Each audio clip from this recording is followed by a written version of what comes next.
So today, this segment we got some music to talk about because there's some new stuff that came out. We got some good stuff to talk about. This is a new year. New year, new sounds. Bring it on. Let's do this. So the first single that I heard that I like is from an album coming out next month. It's a new Tame Impala track Coming out on Valentine's Day. Yeah, Kevin Parker dropping more heat before. I feel like we've already had maybe half the album released up to this point. Yeah, there's like 4 or 5 tracks that have been released. He's keeping people interested, that's for sure. I mean, he knows people want it. People do. So we do. Yeah. I mean, we have been waiting for a while though too. Patience came out it's got to be at least a year, I would think. You know what? That's a good question. I don't remember when they released it, but it does seem like it's been a while. It has maybe been. 6 months. Yeah. And I love Patience. That's out of they've released 4 or 5 tracks, and it's probably my second favorite out of the tracks. And Patience ended up just being in between album track. Well, it's listed on standalone. I think it's listed on the album. It's on the track listing, but they haven't released it. Because I was talking to my friend Brandon about this, and he's been getting the downloads on Apple Music, and it's only those tracks. Okay, and Patience isn't there, but I did see it listed on the track list. So we'll see what happens. But I love that song. Yeah, it's a good song. And then they've released a couple other songs. Help me out here, Pat. What are they called? We had Borderline. Which Borderline. I was that's a huge great fan one. of. That was one of my top tracks from last year. Yeah, that's a good one. And then there was It Might Be Time was the other one. It Might Be Time. And then there's Posthumous Forgiveness, which was kind of an odd track. We were talking about that and how it kind of split up between 2 separate songs. Yeah, it's a bit strange. It is. I think it runs like 6 minutes too. Yeah, it's about 6 minutes, and it feels like it is 2 completely different tracks, just kind of faded into each other. But the newest track that came out is called Lost in Yesterday, and this, for me, is my favorite track so far that I've heard from all their stuff. It's a nice sounding song. That bass line, the lead melody is on the bass, and it just sounds good. Makes you want to get up and move. Yeah, I really like. Groove. I really like those kind of lead guitar style bass riffs. Yeah. Very. I guess a little. It adds bit, like some heft. You get a little bit of bottom. You get that mid-range bottom end heft. It's in a way kind of like if Jimmy Page was writing his lead riffs on a bass instead of Les Paul. Yeah, it's kind of like a blues riff, right? Yeah, a little bit, yeah. This song just the rhythm, the drum and bass to me in this song is what holds this thing together. I mean, that's the core. It's kind of got a little bit of a. I've been.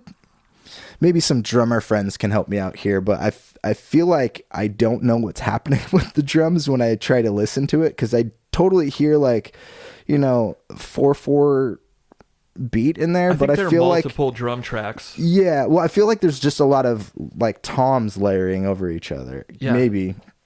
I think when we first talked about this, you were saying it was kind of busy, which I don't think it's totally busy. I think it holds the track well. I also may have just been listening on an iPad speaker. I feel bad saying that. No.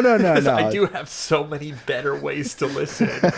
Yet, time after time, I just throw music on my iPad, throw it on my bed, and just you just record stuff onto your Talkboy and listen to it back later on at night. Exactly, cool. Right. Cool.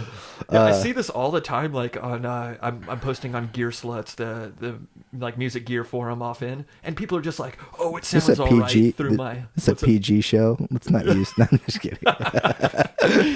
Yeah, and if you name, you can actually censor the name. If you're in a public spot and you want to browse the forums, you just have it say it just says gear, and then it's blacked out or something. Gears, and it looks worse.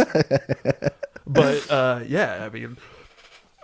People are constantly saying, "Oh, it sounds good on my iPhone speaker, sounds good on my MacBook Pro speaker, whatever." It's like, dude, you have a studio. If you really want, if you really care to give this person feedback, maybe listen to it on your actual speakers. Yeah, or your actual monitors. I'll even give it, if you're gonna listen to it on your phone or something like that, maybe just plug in some headphones so you have a little bit better of a full grasp of what they're doing with mix, because you don't hear that when you have just the exterior speaker. And I felt the same way. I've recently got some of those AirPods Pro and been really happy with those. And how does your toothbrush feel about that? It's cool. Some extra heads. Sure. So I really like this track. It's been stuck in my head. I've been going on walks and just listening to it on repeat because I really, really like this track. Do you think more? Well, we've heard all of the songs that have come out. Do you think there's going to be any sort of what am I trying to say here? Do you think there's going to be any other songs in similar fashion to this? Because the other songs that have been out, Patience is a little bit more like disco vibe. So is Borderline, I would say. Yeah, Borderline is too. I mean, but here we are again. We don't know if both of those are going to end up in the same track or in the same record together. Maybe. I think Patience is on there. I know Borderline is. Yeah, I know Borderline is. I'm pretty sure I saw Patience on the track list. But do you think, because I think the other tracks that are out, It Might Be Time, I think is a weirdly mixed song. Yeah, that one might. You could probably say that one's busier than. Yeah, I would say that's probably the busiest of all of them. And that's, I think when we say busy, it's not just there's a lot of instrumentation, there's a lot going on with the mix too. Yeah. Like things seem to be coming in and out. Yeah. The drums are huge sounding, and I'm sure that was intentional, and it sounds cool. Yeah. But it also just is a lot. Yeah. There's like a really subby kick as well. Yeah. Well, I think out of the tracks that we've heard so far, I'm actually kind of not that hot on some of these tracks. They're good. I'm not saying Tame Impala is not putting out good music at all, but when we have my favorite record of 2016 was Currents. My favorite record of the last decade, as you heard on the last episode, is Currents. It's my number one record of the 2010s, and I might be having to kind of temper my expectations with this next record because Kevin Parker is such a talented musician.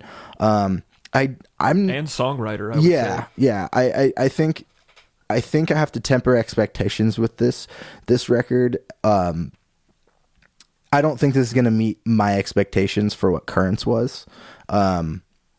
So far, two of these songs I don't really want to listen to on repeat a lot. Big Posthumous Forgiveness. And, It Might Be Time. And It Might Be Time. Yeah. And again, I'm not knocking these tracks because I mean Kevin Parker makes way better music than I do. Yeah, I did like his stuff with Mark Ronson as well. Yeah, I mean he's worked with a lot of great people, and you brought up a great point earlier about every time we hear Kevin Parker, it's better.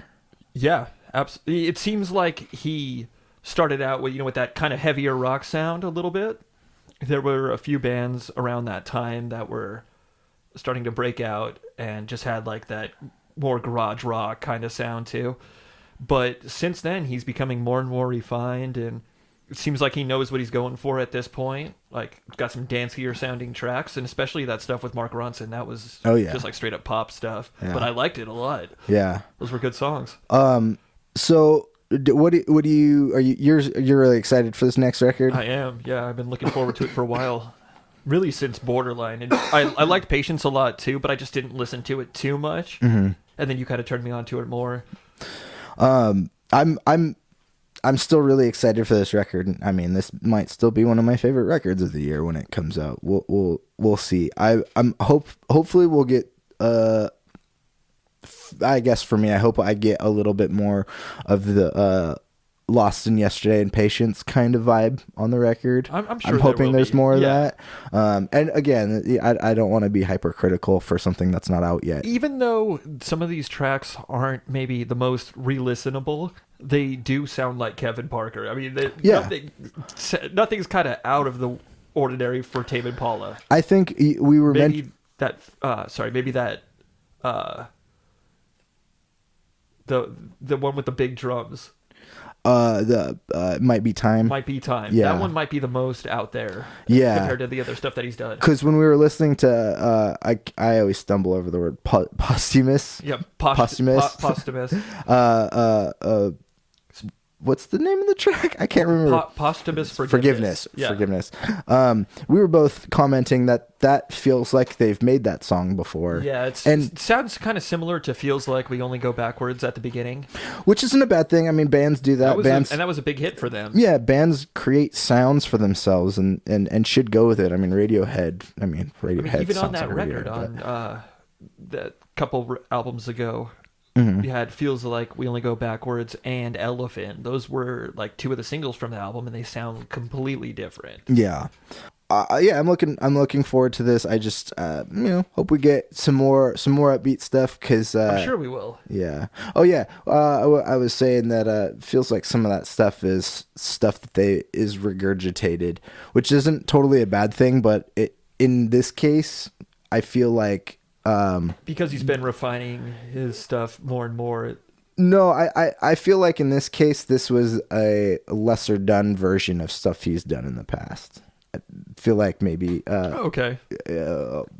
Sorry. Maybe some of the others captured your attention more. Yeah, I feel like maybe there's something more raw about them that just captured me a little bit more. But yeah. So we both liked this new track a lot. Yeah. But there was another track that came out, and also elaborating on posthumous. Help me out with some of my vocabulary. Yeah, unfortunately, we have to say this is going to be the first posthumous album release for Mac Miller. Yeah, and it's quite a bit different from the stuff that we've heard in the past.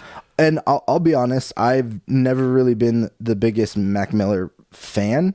And it's not really him.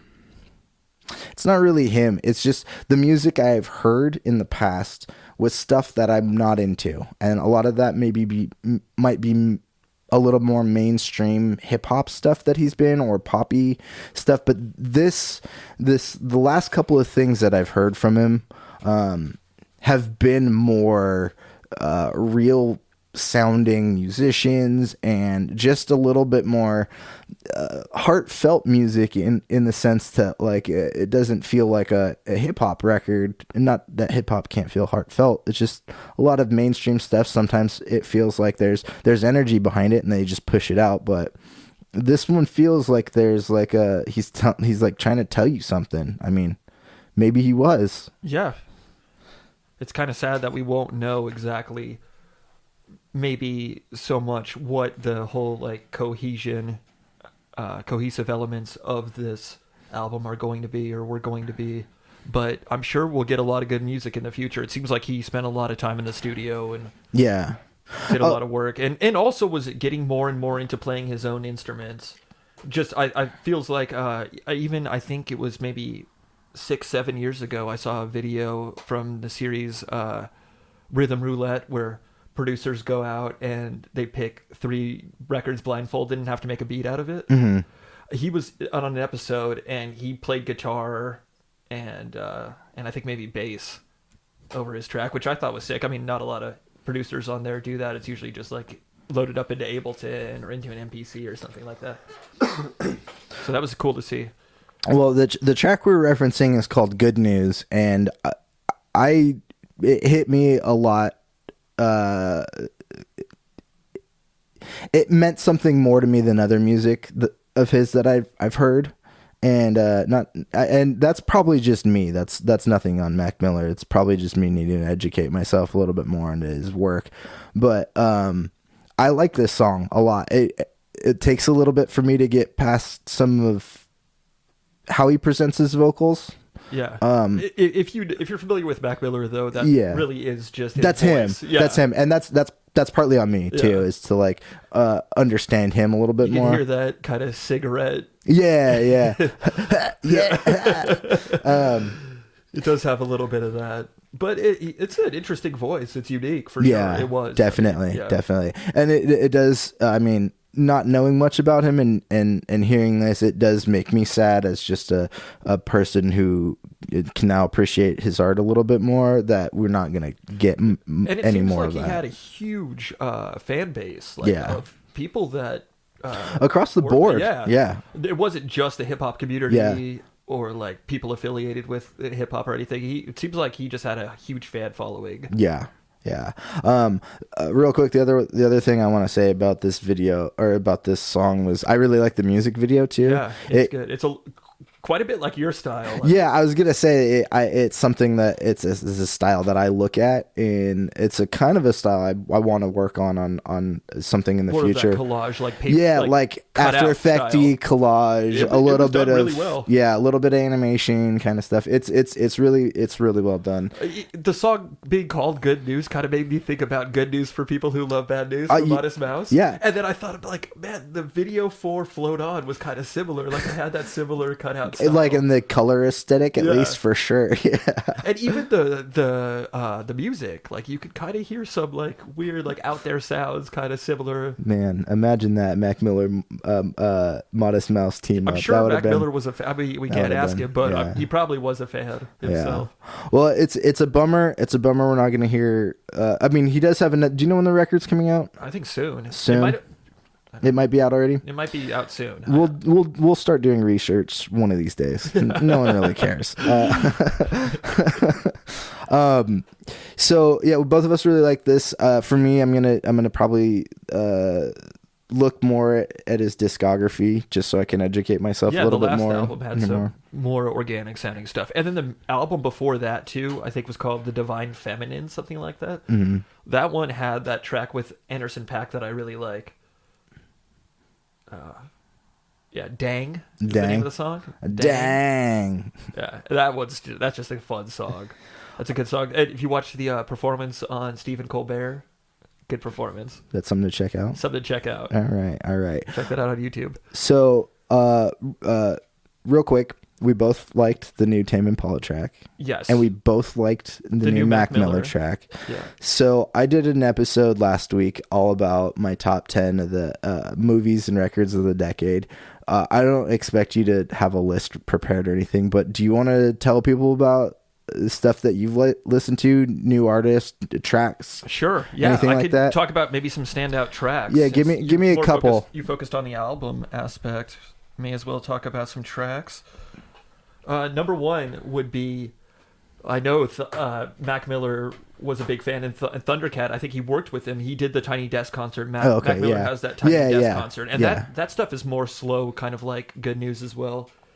That's definitely worth checking out. But yeah, Thundercat, Them Changes.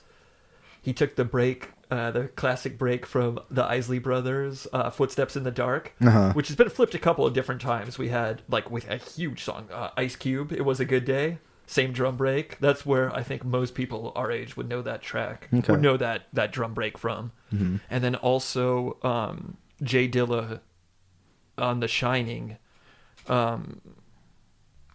The track Won't Do. That's one of my, like, I love that Dilla track. It's just an awesome drum break, and the way that he filters that out too. He like just has the bass line and the drums, but Thundercat's bass sound on Them Changes with that drum break is just something else. And then is like, he's got a great voice too, a good falsetto. Yeah.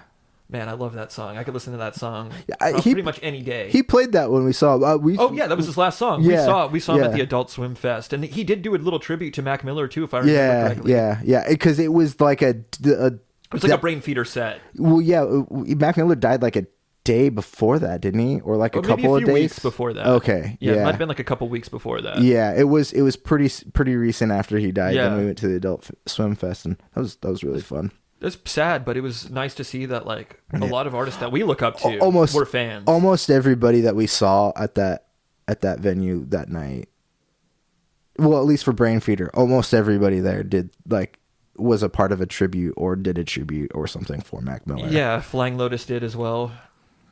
So and then a couple other what else tracks. You got? One of them was Inspector Norse from Todd Terje. Oh yeah, that's a great one. Todd Terje, some sweet piano lines there. Yeah. No, I've heard a lot of it was from the ARP 2600, which Korg just recently announced that they're re-releasing in like a limited set. It's expensive. I think it's like around the $4,000 mark, but it's sick. Most people know it for the sound of R2D2. Oh, okay. That's the voice of R2D2 Gotcha. is the ARP 2600 from, Okay. I don't know, when they started making them like maybe 74 or something like that, 70s. I thought they just mixed like a dog barking and a bear growling together. I think that's Chewbacca. That would be Chewbacca. There's actually a great podcast about the sound design for. There's quite a bit of really good content just about Star Wars. It's amazing hearing about like the type of like reverb, and a lot of it, most of it, was recorded out into an actual room and then re-recorded just so it sounds natural. Like they could have put it all in the studio, but then it would have sounded weird compared to people's dialogue talking and stuff. So they recorded it out and then back in. Re-added it back in. Not a lot of people know George Lucas teamed up with James Cameron to create time travel so they could go back in time and actually record the original Wilhelm scream. That's fact.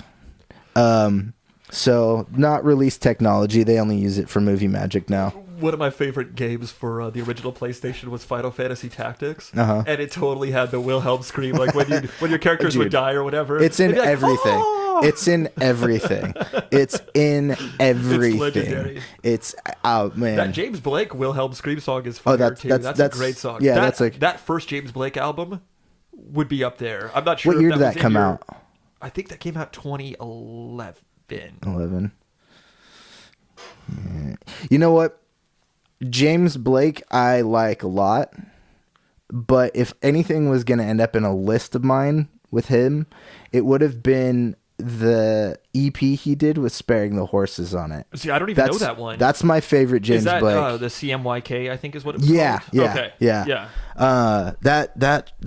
That's great. I mean, I don't know. I have weird tastes, so maybe everybody's like, "What are you talking about?" No, that you first idiot? you got me into that James Blake album, I think. Yeah, it's good. Oh man, it was good. I mean, I still like sometimes that'll come on like my playlist or whatever. Oh man,